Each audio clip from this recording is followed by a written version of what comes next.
What's up, everybody? Hey. John Henry, we are back. We are back. We are back. We are back, sir.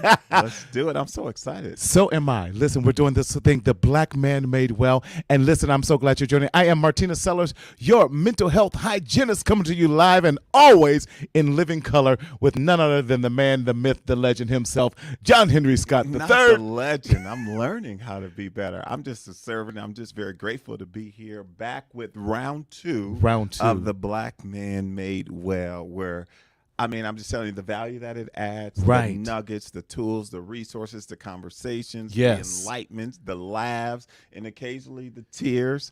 It's just going to be a good evening. It's going to be a good evening. It's going to be an even better week, Marty. That's right. Portia Scott and Portia Scott Media. Hello, darling. We got you.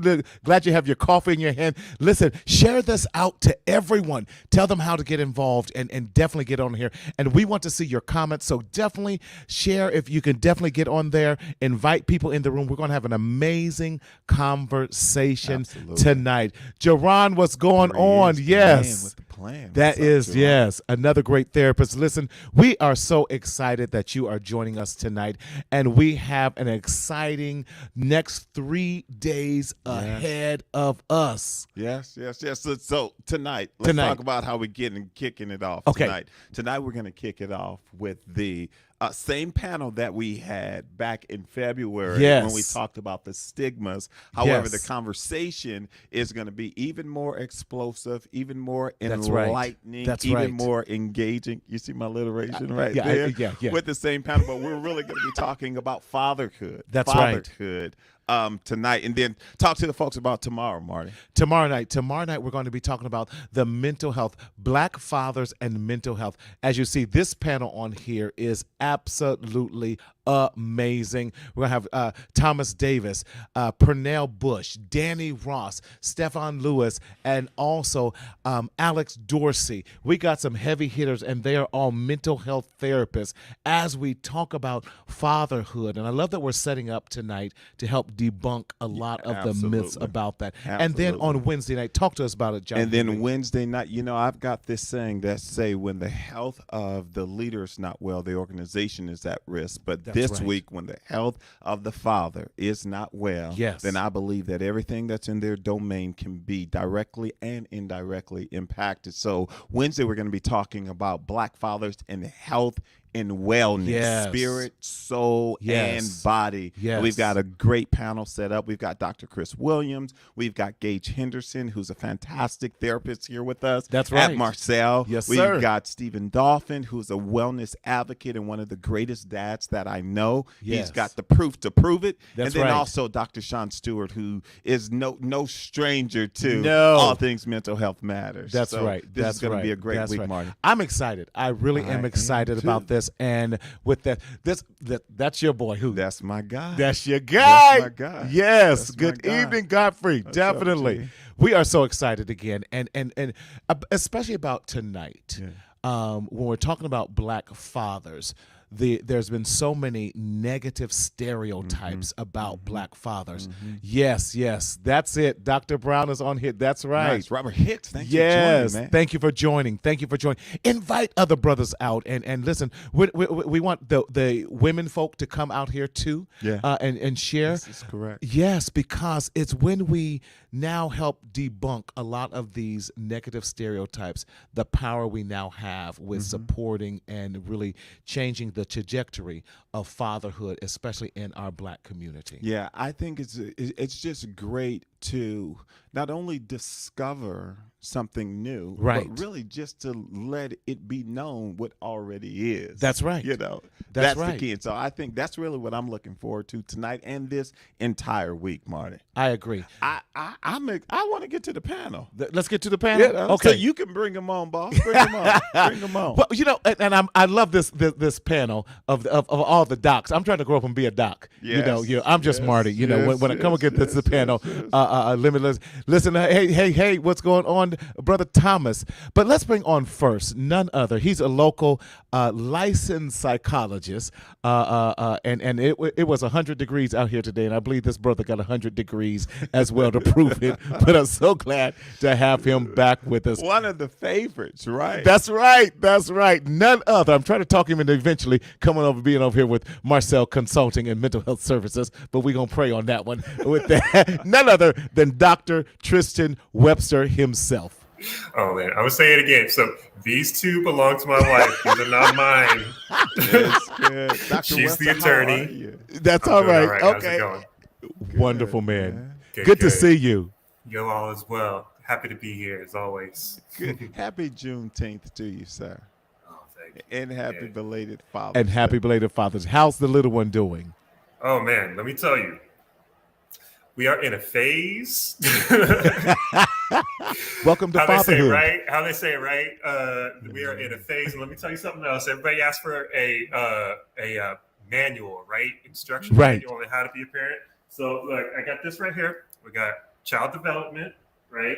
We got cultural nature of human development right here. And we got neuropsychological evaluation of a child. And let me tell you something, none of these are an instruction manual. They don't exist. Yeah. Y'all just doing Dr. Hail Marys Webster. out here.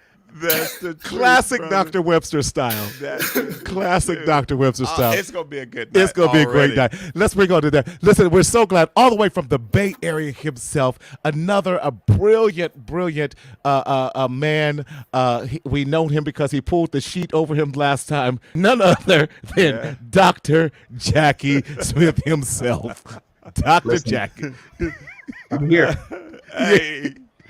Listen, I didn't bring no sheets today. No more sheets. I- No more sheets. That's a whole nother ministry. Listen, I done been loosed and set free. I got a throw blanket over here because it might get hot and heavy up in here tonight. That's Sheets great. might not be the most appropriate thing. That's so I understand. good. Man, happy Juneteenth and happy belated Father's Day, sir. Thank you so much. Thank you for having me again. It's a pleasure to be here. Definitely. And how are the ladies doing? Because you have a full female house. I do. My male dog decided to die, so it's just me. And so the ladies are well. The ladies are doing well. My girls took me out, on Saturday, and then my wife convinced me to go out to this, what do you call it? This parade for the Dove Nation.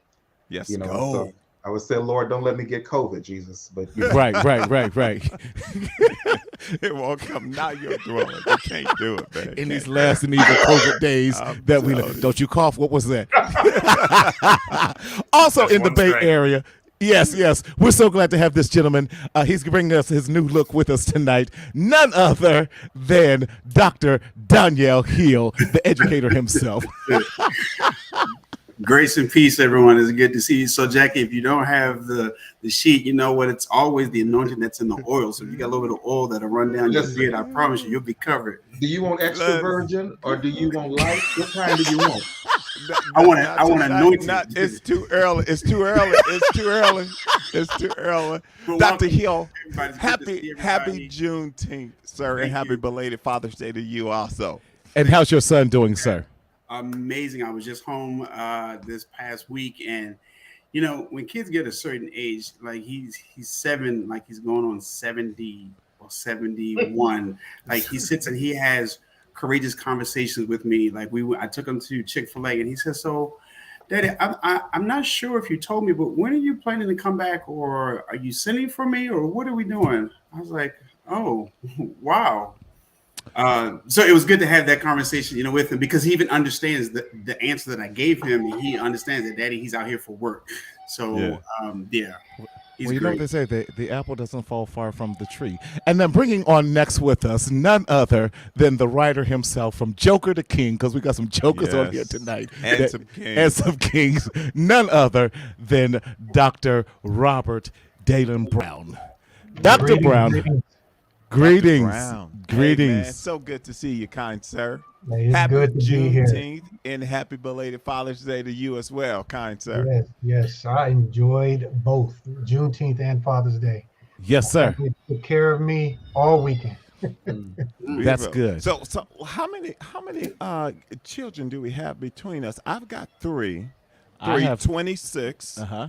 or 25 rather. Right. 14 Mm-hmm. and 8. Mm-hmm. And you got I have many? 3. I have a 31, 24, and 6. Don't judge me. All right. Okay, Dr. Brown. I have 2 boys. I have a goddaughter, and I have a bonus son in love. My Oh, wife and I. wonderful. Love that. So Love that's that. 4. Danielle. So we're at I 10. kind We're at of 10. have two. It's like my son, and then when I was in the high schools, I met this ninth grader that just gave me the blues, and now 20, what? No, not 20, maybe 15 years later, he's still there. So I'll say 2. He's So we 30. at 12. Yes. Okay. We at 12. Okay, There we 12. We have Dr. Jackie. I actually have a total of 10. Ooh, So good for you. you know what? I didn't pump all 10 of them out. So Oh. so I have 2 biological, 2 girls. Let's be very clear about that. Can we say that on YouTube? Well, Yeah. but then Oh. my best friend, who I'm the godfather of all 7 of his children, and let me note that all 7 of his children are by the same woman, and they have been married almost 20 years now. Come on, And then I'm currently fathering. Fathering an extended family member through foster care. So a total of 10 right now. Wonderful. So we're at 22. Oh my! And then Dr. Webster, he's the newbie of the bunch. My little guy's 3. And so Doctor, just one, or he got twins? Just one. Just one. So we're at 23. 23. So we got 23 children between the 6 all of us. Yes. So we got some. So in other words, we got some experience. Yes. We got some experience. Yes. Ranging from 30 all the way down to, how old is your baby, Dr. Webster? to 3. Yeah. 3? 3 years old. Oh yes. yeah. Oh yeah, this is gonna be a vibrant discussion. Yes. A vibrant discussion. Yes. Let's kick it off. Let's kick it off? Let's go. Go ahead and kick it off. Here's the first thing. There's a lot of false narratives out there when we start thinking about fatherhood, particularly black fathers. Yes. Right? And since this is Black Men Made Well. That's right. I think it's important for us Fathers are important. debunk a lot of those false narratives and stereotypes that are really often associated with us, whether it be intentional or unintentional. And so I'm going to throw it out to the panel, and let's start with Dr. Hill there. What are some of these stereotypes or false narratives? That's and right. then let's debunk it as a panel, starting with you, Love Dr. it. Hill. Okay. Well, I'm going to use me. I like to just put myself on the platform and not, talk about other people. But for me, some of the stereotypes that I have experienced and or have seen, you're like your no good father. Heard that for so long. That black fathers don't show up. They're not present. I've seen where you're in the house, but you're not really in the house. That we don't know how to show love, or we only show love for beating on somebody. Those stereotypes. That we're all just no good. That I believe thank God I haven't had these challenges, but it's like as if the systems are not built for us. They're always built for the woman, because I don't know why, because maybe they are the mother, but where our rights, I shared a link, for those that are on this call, who might not know your rights, there are actually rights that we have. And so those are myths. That while the system is, there are still some good people who do see fathers as a positive role model. But those are just some of the things that I've heard that, I hope that we can dispel some of them tonight. Some Most people definitely. can chime in on the chat just to say that, hey, well, I am a good dad. That's right. That's what we need. All the fathers that say that. Yeah. Type in there. right. I am a good dad. That's I am a good dad. If I had what's sitting in front of my top, I am a good dad. Yeah. Yes. That's important. That's important. And so let's jump over to you, Dr. Webster. Dr. Webster, when you start thinking about some of the stereotypes, some of the myths, and we're on this quest tonight, early on, to just debunk them. That's right. Talk to us, Dr. Webster. I think probably the biggest myth that's associated with black fatherhood is absenteeism, which Yes. I mean, that was covered in a couple of different forms just a moment ago, but like really, I think when people think about Black fatherhood, they picture that the father's just not even in the picture. Period. They don't know where to get out. But I think one probably that isn't thought of too often, but it is something that that I feel like still is one of those unspoken things that kind of belies the social narrative. Right. Is and this comes all the way from theories from slave days, that the idea was that Black people did not love their children as much as other races, as much as white people did, right? And that kind of perception still sort of exists in a way now, where there's this idea that Black men do not love their children in the way that other fathers do, or other fathers can. So I think that's a big one that we love to address. Yeah, that's good. I like to hang out there real quick, right? I want to go over to Dr. Brown, and Dr. Brown, piggybacking on what it is that Dr. Webster just said around this idea of absenteeism, this prevailing belief that Black fathers don't love their children well. And well is subjective based upon whose definition we don't know. But let's have the conversation, fellas. There are a couple of things. I do want to piggyback on Dr. Webster's comment. I think maybe 2 or 3 years ago, this report came out about 75% of children are born, Black children are born to unwed mothers, compared to 28% white women. And this idea that translates to Black fathers are not involved. Black fathers can still be involved whether they're married or not married. Say it again. Say it again. Say it again. Put it in the chat. That myth gets perpetuated through some of the statistics that we are seeing in this media, right? Right. But that's number one. Number two, this other idea also exists, that even the Black fathers that are in the household are somehow mentally or socially disengaged. And that is a myth that we have to break as well. Yes. The myth of the physically absent father. That's right. As well as the myth of the emotionally absent father. Both of those are very dangerous. Very pernicious. That's so good. That's so good. Good. Dr. Jackie. Yes, join sir. the conversation, kind sir, staying along that same line, absenteeism and these horrendous myths. So one of the myths is this perception that Black men can be baby daddies but they can't be fathers. Come on. And so he's fine enough for me to be able to lay down and then I get pregnant, but he's not good enough to be able to be a father. When that's good. There's the other myth of in order to be a good father, you have to be with the mother of your child. And that's not true, because there are some people, as we know, who are not good together, but they can be fantabulous co-parents. Come on. Some of the best co-parenting, that I have seen has been by Black men who may not necessarily be with the mother of their children for whatever reason, but they made a commitment to be present in the life of their child. And so I think that is, one of the myths that, that continues to come up is the myth of, the baby daddy. He's a baby daddy, but he's not a father. Yeah. And even that is demeaning. Absolutely. In that regards.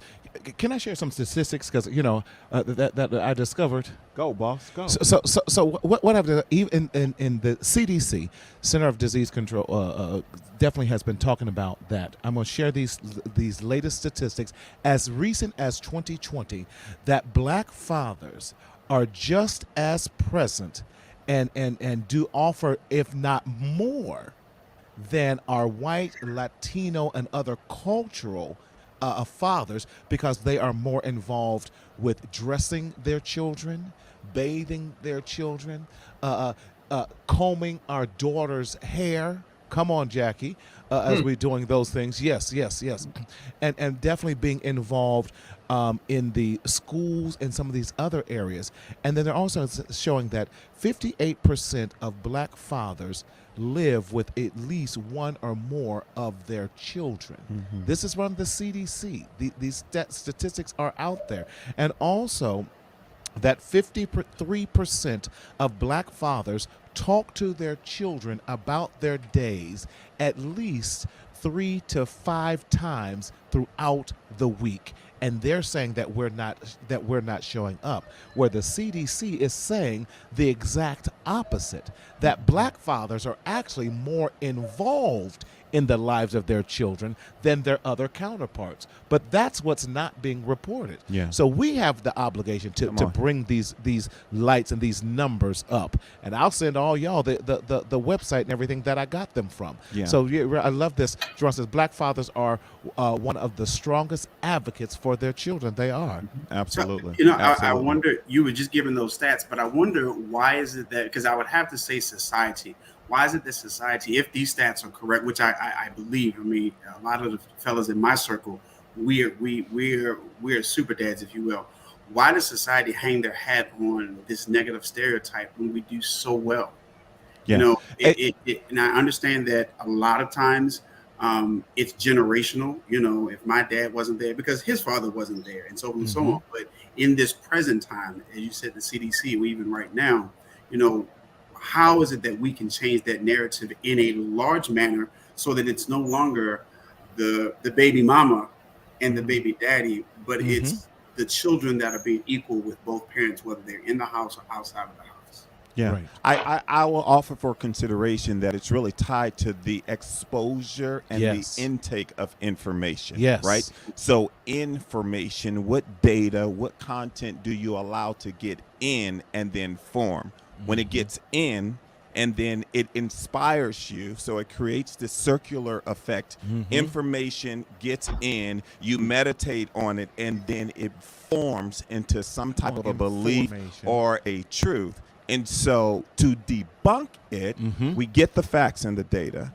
But then if you don't want to believe that, things like this, that's why Black Men Made Well is so important. That's right. That's why sharing broadcasts like this, that's why being able to, if social media is where they are, then let's post, let's talk about it, let's celebrate what's working, because those become data points, that becomes truthful content that helps to shift the narratives. I have a lot of white colleagues, a lot of white clients and things like this, and they came to me after King Richard came out, and they said, oh my gosh, I'm so proud of the father. I said, don't be proud of me. I've been doing this for 26 years. Right. You understand what I'm saying? It's more than, it's plenty of King Richards in the hoods and in the suburbs. You just got to see it. So I believe no one can tell our contributions the way we can.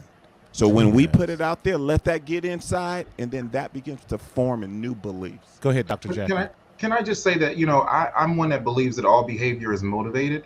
And so you know, when we look at the statistics, I ask the question, what is the motivation behind not making this information so readily available or so public the way that we promote other things?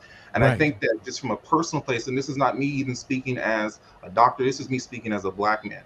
If I can perpetuate a certain narrative that's going to continue to keep a Black man looking in a negative or being perceived in a negative light, someone benefits from that.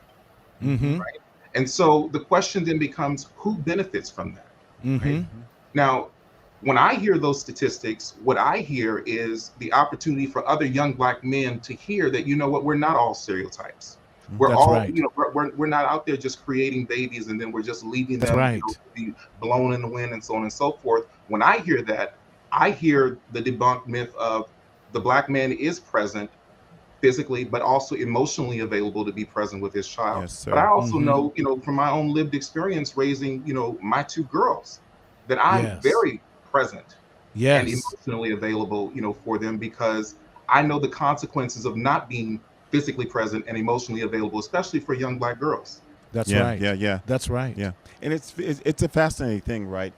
There's some generational disconnects between, let's say, our parents' generation and how we serve and how we love our children right now, and even how we connect. In the old days, somebody wrote the song. I can't remember who wrote the song. They say it's cheaper to keep her, you know. And so what would happen was is that Billy that they Preston? was I can't tell it. You know, I'm in my early 40s. But what would happen is that we would stay in a situation that was trash and end up doing more emotional damage for the children. Meaning that we were so stressed and so disconnected that we were physically there, and then you wear that as a badge of honor. And so I want to go back to something that the panel brought up earlier, and it's this idea, along with absenteeism, that doesn't mean that because I'm not in the house, I'm not there for the child. Let's talk about that. Dr. Webster, I saw your head going up, and then Dr. Brown right after Dr. Webster. I saw both of you. It was like, you're right. The amen corner. But talk to us, Dr. Webster, about that.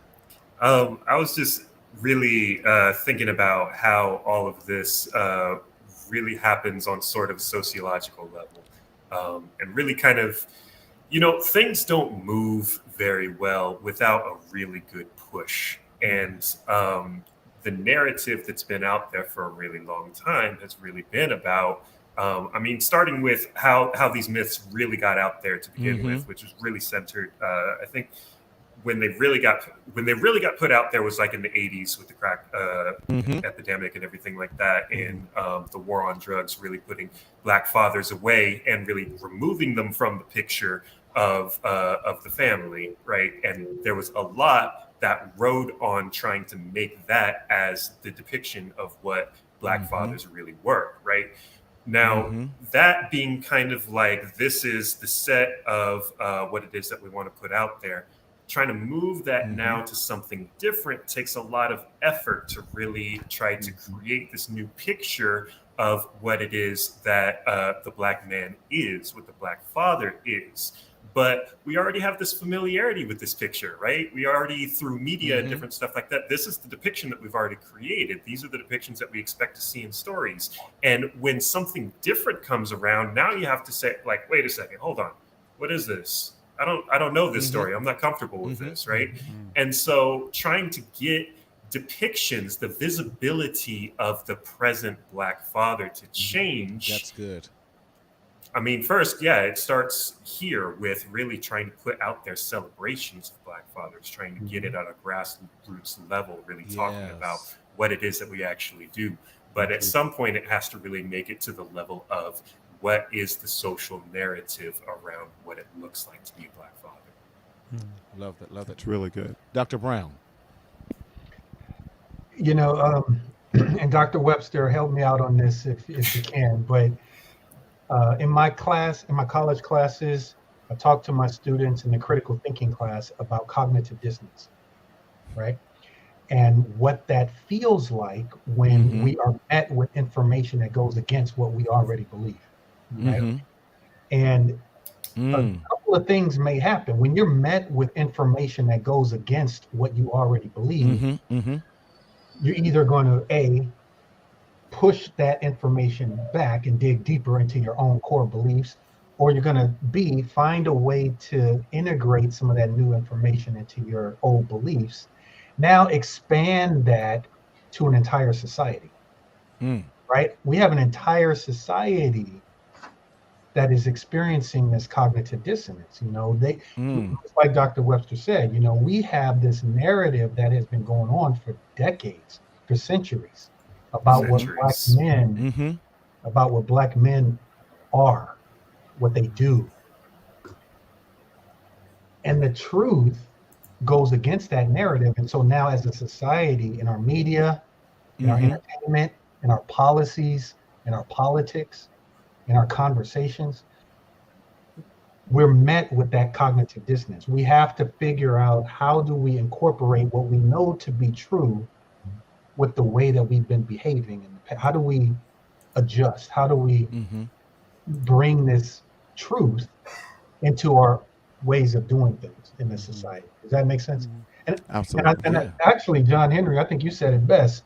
It really goes back to a lot more of this exposure, a lot more of these kind of conversations.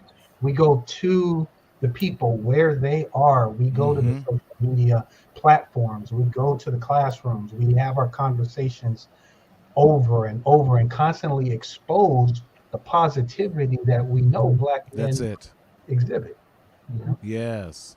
We go to the Juneteenths and all of those type of things, and give a new display. We become the displayers of our own history. Whoever writes history really does control it, and we become the controllers of our, not only of our own history, but our own destination of where we're going, and stop waiting for other people to validate us, and we validate each other. Yeah, and I think that's so important, and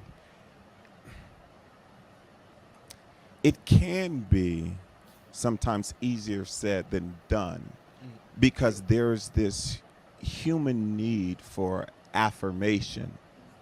And the question then becomes, where, on this quest to kind of shift the narrative, where does the affirmation come from?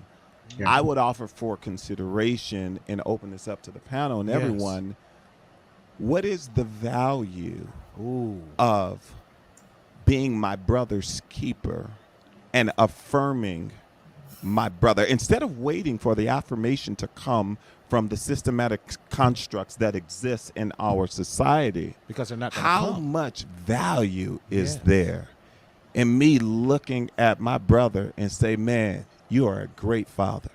You a king. Do it, man. How much value is there in that? I would suggest the value in that is keeping me accountable. It's great to celebrate the highs when we're with our kids, we're taking pictures for the gram and doing that. But what about when you don't do what you're supposed to do? What about when you don't show up? So my brother's keeper for me, whether it's with children or not, I'm my brother's keeper because I keep you accountable. If you say that we're going to start at 7 o'clock, then I hold you to that accountability. But don't get upset with me when I check you on it. That's the piece right there.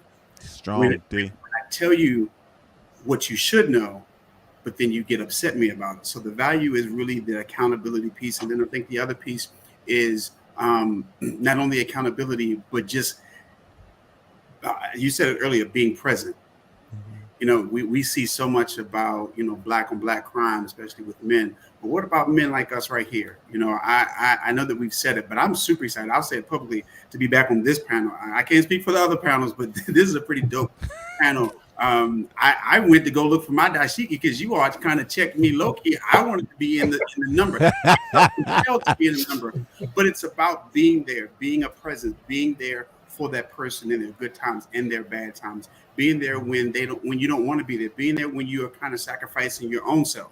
So the value is what you give to me. And that's why we have to be very careful when we talk about my brother's keeper, because first you got to be my friend if you're going to keep me. Okay. That's a word. I'm gonna just say right there. But you got to be my friend though, because you can't say that you're going to keep me if you're not my friend. And my friend is what the Bible tells us sticks closer than a brother. Yeah. Now that's Bible. I didn't write that. Jackie, am I right? You see Dr. Jackie do this. I don't. His temple. He did this as his temple. So I saw the wheels turning. Go ahead, Dr. Jackie. We're about to let you loose. Yeah. You know what comes to mind. I agree with everything that was said, but I'll share from my own lived experience that I was one of those kids who grew up with an absent father. And so what I learned was what I didn't want to be, and what I learned was what I didn't want. But becoming a father also brought about my own issues of grief and loss, right? Yes. Because there's no manual that you have on how to be a good father. What I had was good examples. And so, I look at how I father the same way that I see a patchwork quilt, that it is a piece and a portion from what it is that I've observed of men that I respect. And two men that I highly respect are Dr. Leland Brown, who is my absolute best friend, and his father, the Reverend Charles Edward Brown. And it was vicariously through the example that I saw through Leland and how he interacted with his father, and how his father embraced me, not even knowing me, but just embraced me, right? He made it safe for me to trust men. That's it. That's it. He made it safe for me That's to it. trust Black men. So when we begin to talk about accountability and responsibility, I believe that as a man, and especially as a Black man, it's very difficult for us to respect you if we don't trust you. That's good. That's And good. so when I think about fatherhood, I think about the accountability and the responsibility. And so when I say that you are my brother's keeper, you can check me and you can correct me because I know that you're doing so with my best interest at heart, because you Absolutely. have made it safe for me to be vulnerable. Yes. Yeah. But that goes back to what we were talking about in at the beginning, back in February, about creating safe spaces for Black men to be vulnerable. But I can't even let my guard down if I don't have relationship, and that's a whole trust thing. So we've been knowing each other now going on 2 years almost. Yes, sir. And we've had this very intimate, now developing this intimate relationship, so that I can trust you. There's been times that you've looked at me and said, "What was it? Stop! What's going on with you?" Because your countenance, and there's something different because out of that, we only know that because out of relationship. Yes. Yeah. And we have to create these spaces, like we're saying, where we can have this safe relationship. I'm with you, Danielle. I love this team right here because we can go dive a little deeper, and we now have the relationship. I know that I can go to Dr. Webster, and he's going to give me some honest, good stuff, and he's going to give me all he's going to take it here first, and then we pass the torch to each other because we're now creating this relationship with each other and trust. Yeah. Well, it's the idea that connection precedes confiding. I must connect with you before I can confide in you, right? And so if I can connect with you, then the hope is that I can confide in you. It is a dangerous thing to confide in someone where connection hasn't been proven. That's the key, right? And it's not just you make me feel good for a minute, but I need to know. But how do we connect? And how does the Black father, if like Jackie says, he didn't have a father figure, and then you're right, Brother Robert, that iron does sharpen iron. But what if the blade of what you're trying to get sharpened from is dull or jagged? Growing up in a domestic violent household, I'm like you, Jackie. I knew what I didn't want to be, and those attributes I didn't want to be like my father. But I found that I became, because I focused so hard on that, I became just like him. Yeah.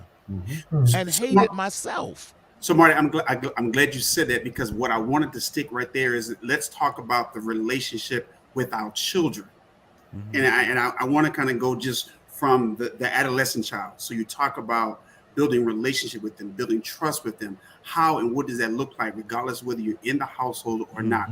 I know that my 7-year-old, he knows that he can talk to me about anything and everything, because I can't necessarily say that he's proven it. Like I say that, Marty, you've proven it with me, but because I show up, because I'm attentive, because I care, I'm intentional about the conversations that we have. While we don't live in the same household, I'm intentional about talking with him, asking about who he is, how things are going. And so that's where, for me, that's why we get the trust factor, where he feel like he can share anything with me, because I promise you, if we don't love them the right way, when they get older, the world is going to love them the wrong way, and they're going to believe that that's what true love is.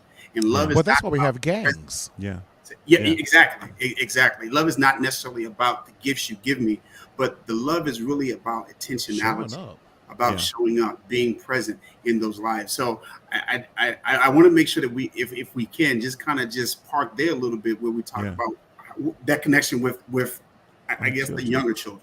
Yeah, I can do that. I'm parenting at all stages, right? 25, 14, and 8. And I'll ping my 25-year-old now, who's now 25. But his mother and I were divorced when he was very young, right? But the idea of getting through his mind that I didn't leave him, I left the marriage. That's the key. And he didn't get that until maybe 10, 15 years later. And he only got it when he was able to look at the archives of my behavior. And the common theme was his daddy was always there. And what I mean by being there is it wasn't just physically being there, right, but it was also when I'm there, I'm there. I'm not trying to be nobody pastor. I'm not trying to be nobody boss. I'm not trying to, I am there.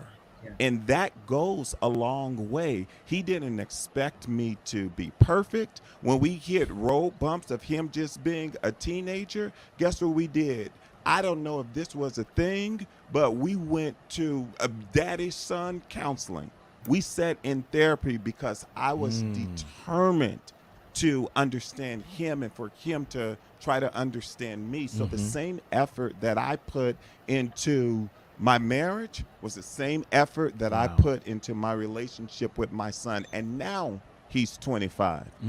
And after all of those years, the relationship is unbreakable. But it was really I mean, it sounds simple, and I hope that it never becomes cliche-ish, but being there, it matters, man. And being consistent in that regard, no matter what. We know we're going to have other parents, right, who may try to taint things. Your character will override your critics. Don't do it. Just be consistent, because character will override critics. And I'm telling you that because I'm living it right now. The first person my baby called, I call him my baby even though he's almost 26, is his daddy. He's going to call his daddy because he knows his daddy is going to be there, because his daddy has always been there. Yes. Dr. Brown, I go ahead, Jackie, and then we'll get Dr. Brown. There was something that you said, John Henry, that really resonated with me. You said I was determined to understand him. And what I translate that into is that you made the relationship with your child a priority. And I think that for those of us who are, who are successful and who are educated, and we may believe that we're doing very, very well, and we may be doing very, very well, because we're able to provide, we're able to do a lot of the things that maybe, some fathers were not, able to do. But, my children gave me a dose of humble pie, and I like to say it like this: I had to eat crow, and it was a little dry, and it didn't taste good, but it was the reality. And what I thought about was, it's one thing for me to be physically and emotionally available and present, but if that's not how my children perceive me, then I'm failing as a father, right? And what I mean by that was, my 8-year-old would come home and she would say, Daddy, why you got to work so much? You're always at work. So in my mind, it was, I wanted to make sure that I was setting the right example, that I was prioritizing, making sure that I was meeting, the need. But I also think that perception is important. So my point is, when you mentioned being determined to understand your child, that also, means humbling yourself to be able to get to their level and understanding what's important to them. Because we may have the perception that we're doing everything that we're supposed to be doing, but how is that being received by our children? When I die, there are 3 things that I want my children to be able to say about me: he loved God, he loved my mama, and he loved us. That's good. Your legacy. That's good. Yes. Dr. Brown, you were going to say, I'm sorry. I was just going to echo a lot of the things that were said already. It is, John Henry, you are hitting it tonight. You got it. It is about being there, and it is about being consistent, and being vulnerable. One of the things I remember back when my oldest son is now graduated from high school, but when he was born in 2004, I was working and making a 2-hour commute. And I had a great job, fantastic environment, and I felt like I wasn't seeing my newborn son. And I made this commitment to myself that when I become a father, my kids are going to be my priority. That's right. Then he was born, and I was commuting 2 hours each way. And I remember talking to the supervisor over there and said, this is my last year. I got to quit. Well, what are you going to do? I don't know, but I gotta be with this kid. I made this commitment. And It was tough. It was a struggle. I had to find new work that puts me closer, but I Right. made a commitment that I am going to be in this kid's life. Mm-hmm. And now that he's graduating from high school and going, he's about to take that next step to college, and he's going into his own journey of adulthood. Right. You know, he can never, ever, ever say his father wasn't there, because I've been there the Yeah. entire time. You know, when his mom and I, we got divorced in 2019, and it was understood by everybody, the kids are coming with me. Mm. And And that's rare. Talk and about that. it's rare That's for rare. it's rare for a father to have full custody of Right. kids, but it was one of the things that everyone knew about me before I even became a father. That once I step into this role, it's number one priority. Period. Yeah, yeah. That's what one of the things we wanted to talk about was really just like knowing our rights. I think Dr. Yes. Keo, you brought it up at the start of our broadcast tonight, but I think it's very important. And there's a link there, Dara, if you can put that back up there. Really, just about our rights as fathers is to the father. Don't be afraid to go fight for your That's right. children. That's I right. think part of the stereotypes and one of the stigmas is that the child belongs with the mother. Mom. That Mhm. may not always be The best. case, Yes. right? Have we asked the child? Have we considered the child? When I was divorced from my first wife, my son was with her. Mm-hmm. But as my son got older, it became very clear Yes. that he needed to be with me. And I fought for him. And I didn't want no child support. I didn't want no nothing. Right. Because you think, oh, you want my I don't want nothing. Mm-hmm. But just give me my child Mm-hmm. so that I can raise him and train him in the way that he should go. And so I say to the dads out there, know your children, number one. Know your children, because my story isn't a silver bullet. But when you get an opportunity to understand the needs Right. of your child, fight like hell, because you'll fight for anything else. So, okay, so, Brother Jeremy, you're 100% correct. But I got to caution, because when I was reading up on this before we got on the call today, we can be destroyed for the lack of knowledge. And so one of the things that I was reading up on is that not only do we have to know our rights, and I'll give you a couple of what our rights are as fathers, but we have to approach it the correct way. You know, time and time you have seen where, because of the love of my kids, dads are going to go off the handle. They're going to do things the inappropriate way. Oh yeah, We can forfeit absolutely our rights because of our Mhm. behavior. And so they have something called a father's rights attorney that Mhm. actually can help you practice that. Now, granted, the probability is that the majority of people, may not. I would say fathers may not have those resources to do it, but you got to go about it the right way. But we have 100%. right. We have the right to child custody. It's not just because you're the baby daddy and she's the mama that like you said, that you automatically go with the mother. No, guess what? If it happens, if it goes down, guess what? My kid coming with me, it's going to already be understood. Visitation rights, we have that right. Right. You Right. know, But You don't have to just take what's given. And let me add because balance to precedence that. matters. Oh yeah, but Yeah. let me add balance so nobody don't think your boy was just out here snatching babies up. That's not the case. That's not Wait a the minute, call case. DCFS. That's not the case. We're going to get Dr. Webster to help us out, right? I followed the appropriate legal Right. protocols. Right. I followed the Right. appropriate legal protocols. There were lawyers involved, and it took time. Right? Let me add Yes. balance. My baby wanted it to happen right away because he didn't understand, Daddy, why I can't just go with you right now. Mm-hmm. So I had to say, son, it takes time. I think But that my, goes- my point is Mhm. fight. And we cannot flee in those moments because it gets difficult. Because we as men a lot of times has the fight, flight, flee, fawn whole thing, and we cannot give up on that because our children need to see us fighting For them. There as you well, go. and that creates the bond. Even though There you you may go. not be present, they understand that emotionally, my daddy is out there fighting for me. My daddy is trying. Go ahead, Dr. Jackie. Yours. I just have a question for the panel, because it makes me think, the social worker in me says, John Henry, what about What about the father that's listening to us, who has been in the situation where the other partner in the relationship has weaponized the system against them, right?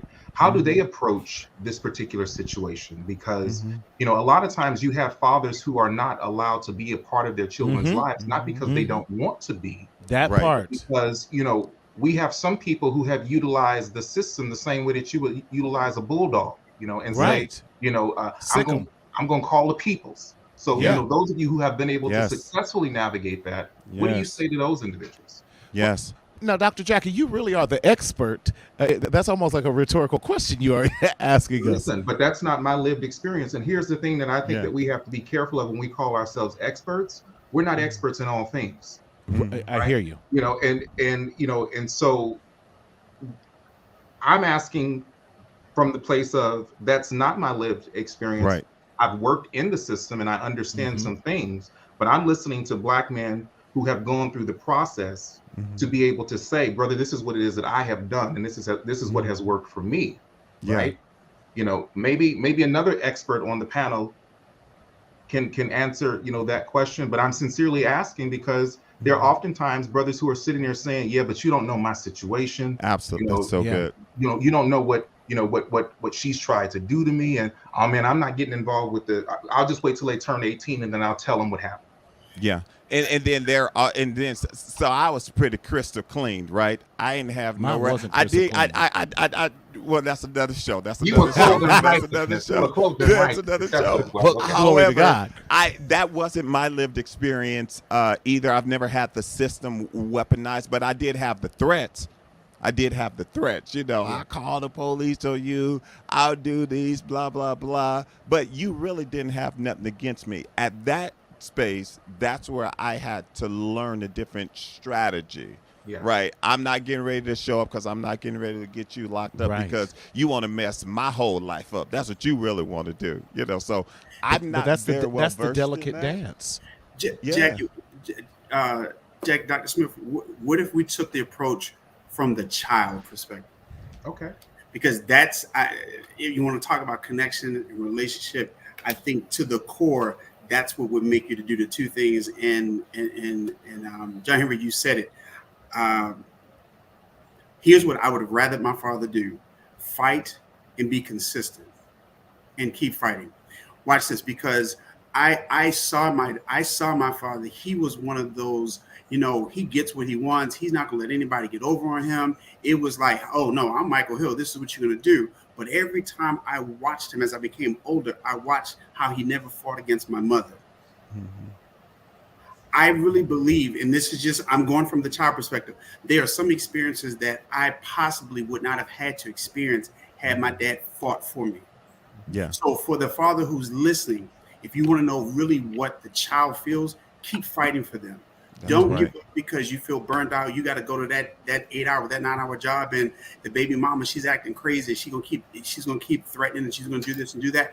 Keep fighting, because that can make the difference about how a child feels about you. Our relationship did not get better until I was 36 years old. He died when I was 42, so we didn't even have enough time to build that capacity. But I believe that if he would have fought like he fought for everything else, if he would have stood up to my mother like he did everything else, I believe that our relationship, so somebody who's listening, let your relationship speak for the fight that you do, and that you keep fighting for them, because that matters. Again, if you don't love them the right way, the world will love them the wrong way, and your child is worth fighting for. Come on. And they remember. Yes, They do. They grow up and they remember. They do. And we got to look at Dr. Jackie too. I wish I could say that system was set up for us. Here No, I it's was. not. It's not, and I could not be discouraged, because I was even allowed to be a foster parent. I won't name the county that I was, but they did not give me joint custody of my own son. I could raise the county's kids, but could not raise my own son. And that sent me into such a horrible depression.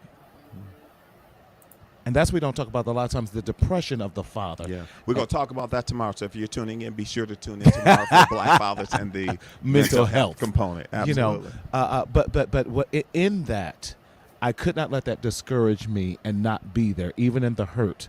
When I was doing math homework with my son on Zoom or FaceTime or to the McDonald's because I couldn't bring him to my house. And there was many nights we had McDonald's that we spent 3 and 4 hours at the McDonald's practically across the street from his mama's house because she wouldn't let me in that house to do it. And with that and or that I lived across the street from the high school, but I had to go way across town to do that because but I was not going because my son mattered to me. Come on. And whatever it took in that regards. Listen, Daryl's in the back telling us that our time is almost, but go ahead. Can I have one question that we end? Yes. It was something that Dr. Hill kind of alluded to, and I want to start with Dr. Webster. Yes. Throw it out to the whole panel. And I wrote down that this idea of accountability. Mm-hmm. And my question to the panel is, what, in your opinion, That's it. is the alignment between brotherhood and fatherhood? Oh, that's good. What's the alignment between brotherhood and fatherhood? We're experiencing it right now through this medium. Yes. But in our own personal day-to-day life, you know, Dr. Hill, when you were talking about hold me accountable and things like that, where is the alignment and what does that look like between brotherhood and fatherhood? I'm interested in hearing from the panel, and then I've got some stories with my own life. Dr. Webster. You know, I was kind of thinking during that time, really about what we were talking about. The prompt to that was about the value of kind of getting pull-ups from people around us. I was just thinking, you know, oftentimes I've had this sort of experience in my own parenting, where it's like, because I'm here, I sort of feel like I deserve a participation trophy. You know, it should be something that should be like celebrated or something like that. But at the same time, it's like, yeah, but participation trophies are like stupid. Like, what's the point of that? You know, unless I really get like the trophy for doing something really special, MVP. Be the MVP, exactly, be the MVP of fatherhood. Then like, what's the point, right? You know, and it's this kind of like back and forth sort of deal of like, so what actually is the good enough father? You know, I come from, especially when it comes to parenting type issues. One of the there are a couple of theories that I really lean on, but one of the theorists I lean on the most is D.W. Winnicott. What Winnicott's point was the best thing that you can be is a good enough parent, right? After a certain point, you know, you put all these things on you and expectations, everything like this. But there's a certain point where the best thing that you can be is a good enough parent, and what that means is being present enough that your children can really observe the mistakes that you make, and you know, different stuff like that. But the interaction that you have overall builds the relationship eventually. Shows that you're there consistently. Shows that you're actually safe there together, right? So anyway, I was thinking about all that. What does it actually mean to be the good enough parent? And how do you know when you're actually there? Especially when the kid can't really tell you, because for a long time, the kid can't really tell you. Because even, you know, some of the examples that we're just getting right now, right? It took 15 years to realize, oh, hey, wait a minute. You really were actually there that whole time. Oh, you know, or my kid has speech delay. He can't really say much of anything right now, right? And I'm busy trying to figure out, piece together, like, what do I need to do in order to help out my son right now and get through this really significant challenge, right? Teach him how to communicate at this point where it's really, really vital that he starts figuring it out, you know? All of that type of stuff, even with all this, right? It's still kind of like, that's good, doctor. Don't really actually know. What you get is the feedback from those around you, the encouragement from the people around you that say, hey, you know what? Good. I see you doing this. And not just like, oh, yeah, you're there. Good.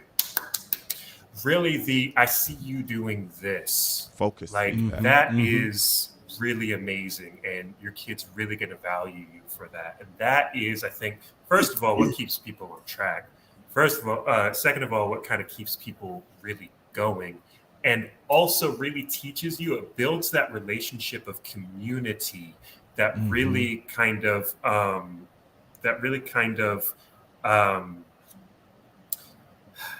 I'm trying not to get too deep into it because there's a bunch of layers that kind of come from basically when you have a good community, it creates this entire infrastructure around the individual that really changes the way that the kid really grows up. And so I think that's the most concise way that I can say that has this big ripple effect to how the kid ends up growing up.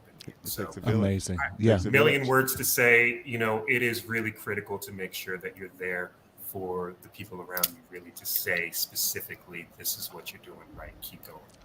Wonderful. Wow. 1 minute each, right? Before the man back starts fussing at us. No, you're good. You're good. You're wonderful. Let's go to Dr. Brown. Dr. Brown. The question at hand was the connection between brotherhood and fatherhood and this idea of accountability and being our brother's keeper. Go. Well, being a father, I'm teaching my kids what a man looks like. I have 5 brothers. I'm the oldest of 6 boys. One of the other things I'm doing with my brothers is I'm teaching them what a brother looks like. And it's easy to show up for our brothers when we're celebrating their achievements. When a brother is knocked down and they're struggling, and the way that you show up for that brother, you're showing that love. You're showing that love in that most vulnerable time in his life, right? And that's the same thing we do with our kids. Some of the things that we do with our brothers, we also need to do with our children. We show up for our kids. We show up for our brothers. We show them what vulnerability looks like. So that they can be vulnerable, so that they can live in their emotional wholeness, Right. So there's a lot of similarity with both of those hoods, brotherhood and fatherhood. Excellent. I love it. Similarities in the hood. Absolutely. All right, let's jump to Dr. Jackie. So what comes to my mind is the thread that I think weaves both brotherhood and fatherhood together is connection and attachment. We have some people who are connected to everything, but ain't attached to nothing. And so in order to have a strong relationship, you have to have a level of connection, but you also have that attachment, right? Yes. And so we understand that attachment is a lifelong bond that people share, but it does come and it's birthed out of vulnerability, right? Vulnerability is also the birthplace of some of the most beautiful things that we experience, in life, because it requires us to open ourselves up to what we can't predict and what we can't control, right? And so I think that what I'm learning as a father is that it's not enough for me to just be connected with my children. I have to facilitate that attachment, right? And the way that I facilitate that attachment is giving of my time, giving of myself, but also sitting in a quiet place and letting them tell me who they are. So when we talk about brotherhood and fatherhood, I would say connection and attachment. Wonderful. Love that. All right. And then the one and only Dr. Hill. So a couple of things came to my mind when you talk about the accountability and the alignment between brotherhood and fatherhood. I believe it's a behavior modification. And I think about one, as I stated before, with my brotherhoods, I'll demonstrate a fatherhood attribute, but it's for my brother that I can transfer into my fatherhood. That is first accountability, behavior modification. How do I help you with changes? And behavior is not always a bad thing. Being present. There's so many distractions in life that may not afford me the opportunity to really be my brother's keeper, i.e., or as with our children, because there are so many things that can happen, but being intentional about being present. And then deposit things of affirmation. So it doesn't take anything away from me as my brother's keeper to tell you, John Henry, I love you. I'll protect you. I got you. We'll get through this together.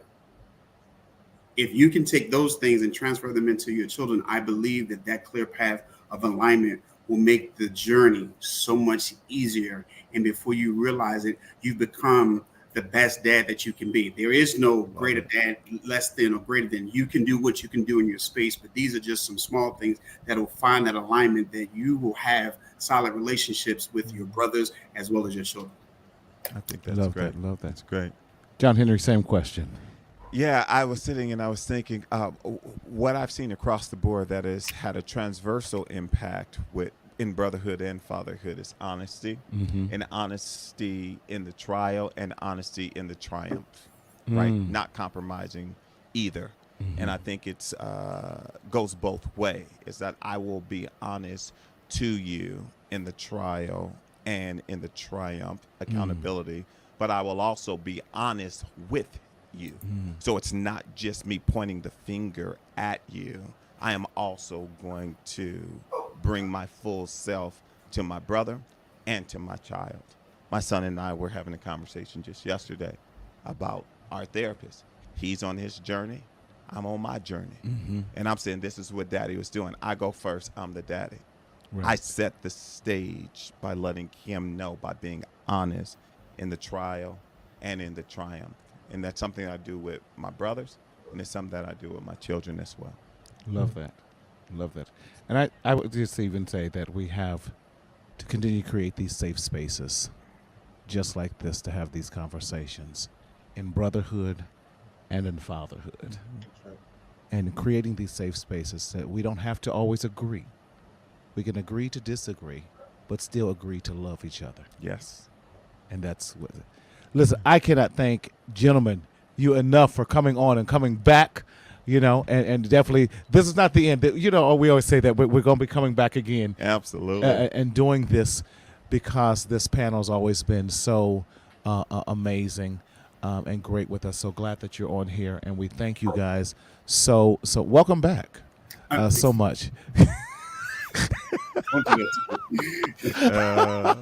Absolutely. It's going to be a great week. It's going to be a great week. So we're just getting started. We come out of the gate Monday with heavy hitters. Right. Tomorrow, Marty, what are we talking about tomorrow? Again, we're talking about the mental health of Black fathers with, again, this amazing panel here. And we are so excited to have them with us. We've got some brothers from the East Coast and down south that's going to be joining us. And as you said, the Pink Panther himself is going to be back. Purnell, we can't wait to have you on here. But listen, we thank you. Listen, those of you who are out there, please like, share, subscribe. Definitely get this out here and definitely share this with other fathers as we're going. We like to be mindful of the time with that.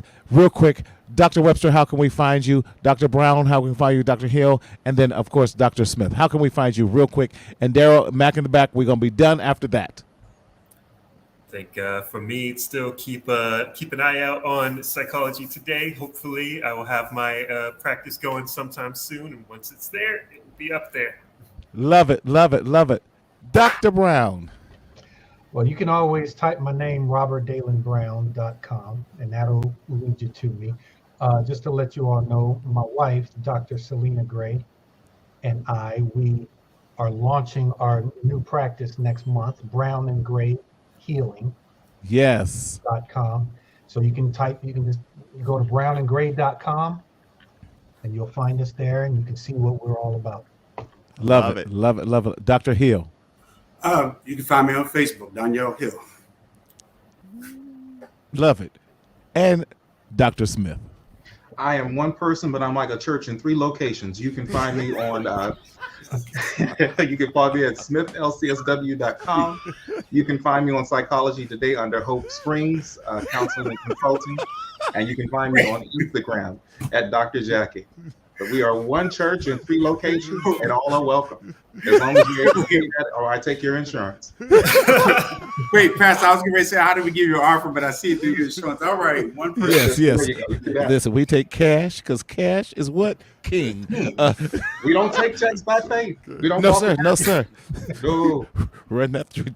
Anyway, So Dr. Scott, Dr. Scott. So funny.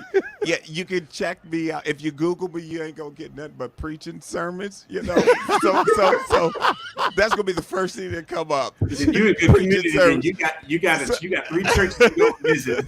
No. One is more than enough. Or you go to my company website, www.chart2heart.com, coach and engagement firm. If you got a company that's going through massive growth, if you got a company that's in trouble, or if you just want to take your leadership to the next level, reach out to Chart to Heart. We're pretty decent at what we do. Would you say so? Yeah, all right with me. No, we cold with it. We cold with it. We cold with it. Love it. And again, we want you to check us out. Listen, we're here in their corporate office at Marcel Consulting and Mental Health Services, but also mentalhealthmarty.com. We're so grateful for that. We cannot thank you guys enough and for being with us. And thank you. One day we're going to be able to pay y'all $1,000 checks each. You know, we say that. We gonna get there. But we appreciate you. Much love to these amazing doctors. Absolutely. and yes, round of applause. Listen, this has been I never want to underestimate and undersell the value of this panel right here. Y'all, we have it. They're amazing. They do this because they love what they do and loving the cause. And we in our community have to stop wanting the Holy Ghost hookup. But we pay for everything else. But let's pay for great, brilliant minds such as these. He better not get that shawl as these. Don't.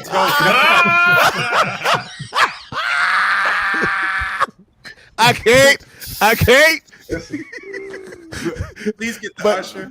We need the usher. These brilliant minds. Listen, we love you. We'll see you tomorrow night at same time, same bat channel. God bless you. We'll see you tomorrow night for Black Fathers and Mental Health. Kick us out, Daryl.